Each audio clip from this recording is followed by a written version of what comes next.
You're listening to Soap Dirt, the latest in television entertainment news. Hey there, General Hospital fans. It's Belinda from Soap Dirt, and I have got your comings and goings edition. So, Nikolas is alive. Adam Huss is sticking with the recast part. And we've got some more information also about One Life to Live character Blair Cramer, who is coming over soon to General Hospital. All right, so last week on Friday, the cliffhanger episode, we saw Nick Cassadine back from the almost dead, and it looks like he is up to something sketchy again. And we've got Kassie DePaiva bringing Blair Cramer over to General Hospital. We've got some more extras padding around the set as we have prisoners in the background of the Pentonville scenes and lots of law enforcement extras for the Sonny arrest scenes. We are going to dig in with lots of details for you, but if you haven't already, please reach down, click subscribe so you don't miss any of our GH updates. Let's go from the least to the most interesting. The least interesting is just all the extras in the background of the prison at Pentonville. There's a shower scene there with Drew and Cyrus, and we get Drew shirtless and rippling and wet and muscular. That's nice. And then we get Cyrus with his new haircut, which is kind of cute. And then law enforcement extras, the feds who arrested Sonny at the MetroCourt restaurant and have hauled him off to interrogation. So those guys aren't that interesting and probably won't be sticking around for that long. All right, the next most interesting is Kassie DePaiva. It has been 11 years since she brought her One Life to Live character, Blair, over to General Hospital.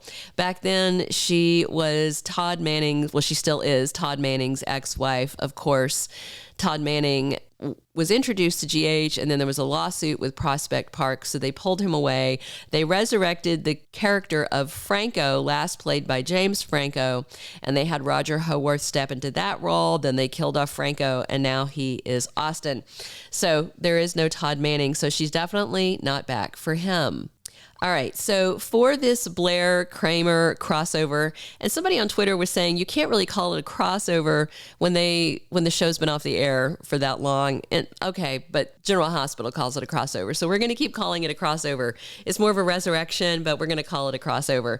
So I believe that she is tied to two storylines, that she is linked to the deception lawsuit and also to Martin Gray. So she might be Tracy's business partner who has remained in the shadows, and she may also be Martin Gray's mystery third wife who's paying all that alimony. Somebody commented, I don't remember if it was here on our YouTube channel or over on our Twitter, somebody was commenting that Blair wasn't that wealthy to afford $50K a month in alimony. But I will tell you this, and you guys should know this about General Hospital. They don't care about details like that. They will write whatever they want to write, and history be damned. And we've seen this time and time and time again. Whoever is in the writer's room feels confident, and this isn't just the replacement writers, this is the regular writers too. They make changes, they do these historical retcons, assuming that we are clueless and that we don't know as much about the show as they do, when I guarantee you fans probably know a lot more about the show than they do. Like when they decided to change the gender of the Pautuck mob boss, or when they brought Alex Merrick from All My Children and made her a villain when she never had been one before. They completely twisted her backstory, canceling out a lot of it. It was insane. And if you're an All My Children watcher, you know what I'm talking about. So saying that Blair doesn't have the fortune to pay $50K a month in alimony doesn't matter. The writers will do what the writers will do. And if they want her to be paying that, they'll probably just say she was, and they won't even bother to explain the context of it. All right. Now let's talk about Nikolas Cassadine's stunning return to health. Fall preview spoilers say that Laura is back to Port Charles and still searching for her son. That means he is not going to come out of hiding soon. No doubt you noticed it's Adam Huss in the role. He might be a perma recast. I don't know. There's no sign of Marcus Coloma or Tyler Christopher returning. And unless they're shopping for a new Nikolas or they're planning on sending Nikolas away, I don't know. It may just be Adam Huss now. He's not a bad actor. I feel like the look isn't quite right, but maybe that's just because I got used to the looks of the other two Nikolases. I don't know. Maybe as I see him more in the role, I'll appreciate him more. I don't know. So Nick is out of his coma and apparently has been well before Friday. He's apparently just chilling at Austin's house in Pautuck. If you didn't recognize it, I certainly did. Drinking beer and hanging out with his new hillbilly homies. All right, we have more to talk about with Nikolas, but if you haven't already, please reach down, click like if you're enjoying this update, click subscribe if you haven't already, and definitely drop your comments on who you hope Blair is coming to town for and what you think about this Nikolas situation. So the big question is, does Nikolas remember everything that happened the night he supposedly died?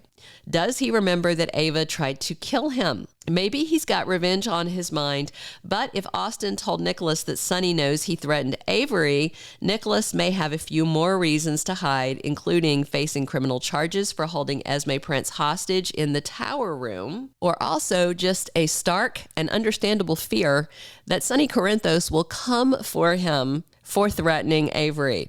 So Nick has a lot of good reasons to stay hidden, and that's what the Pautuck people want, so they can keep leveraging Ava. But obviously, it's all going to come out eventually. The big question is when?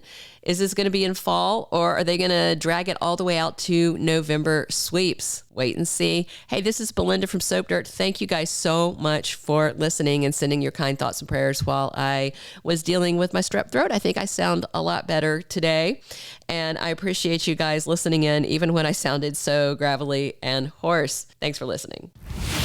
Thank you for being a loyal listener. Follow us wherever you get your podcast, because you don't want to miss the next episode. Soap Dirt is on all the major podcast platforms, including Apple Podcast, Spotify, iHeartRadio, and more.